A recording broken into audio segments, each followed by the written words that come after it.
আমাকে যদি প্রশ্ন করা হয় কোন পুরুষ সবচেয়ে বেশি সুন্দর, তাহলে আমি নিঃসন্দেহে বলে দেব ওই পুরুষ সবচেয়ে বেশি সুন্দর এবং উত্তম যে পুরুষ এক নারীতে আসক্ত। যে পুরুষ তার প্রিয় মানুষটির জন্য সমস্ত নারীকে অপেক্ষা করে চলে এবং তার প্রিয় মানুষটি কষ্ট পাবে বলে সে তার সমস্ত খারাপ অভ্যাসগুলো পরিত্যাগ করে। রাগের মাথায় একজন নারীকে সম্মান দিয়ে কথা বলে এবং মুখে যা আসে তাই বলে গালাগালি করে না।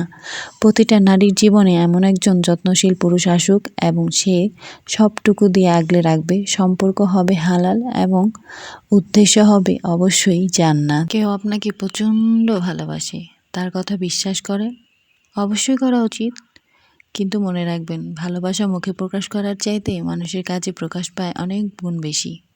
মন থেকে যারা ভালোবাসে তারা আপনাকে তার অবসরে খোঁজে না, তারা আপনার জন্য অবসর তৈরি করবে। ভালোবাসার ব্যাপারটা এমন নয় যে পাশের বাড়ির পরিচিত মুখের মতো দেখা হলে আন্তরিকতা প্রকাশ করলো। ভালোবাসা ব্যাপারটা ফিল করার মতো, যার ভাইরাস আপনাকে প্রতারিত করবে না। মানুষের এনার্জি কখনো মিথ্যা বলে না। যে মানুষের ফার্স্ট প্রায়োরিটি আপনি হতে পারবেননি, তার ভালোবাসাও আপনি হতে পারবেন না। তার ভালো লাগা হতে পারবেন, তবে ভালোবাসা না। কথা বললাম আর কথা বাড়াবো না। আজকে আমি বাচ্চাদের জন্য মুরগির মাংস রান্না করছি, আর এটা আমি আজকে ঝাল রান্না করব না, আজকে হচ্ছে কোরমা রান্না করব, কারণ বাচ্চারা ঝালটা বেশি একটা পছন্দ করে না। ওদের এইভাবে যদি রান্না করে দিই ওরা খুব মজা করে এই মাংসটা খায়, তাই আমি ওদেরকে আজকে কোরমা রান্না করে দিচ্ছি মুরগির।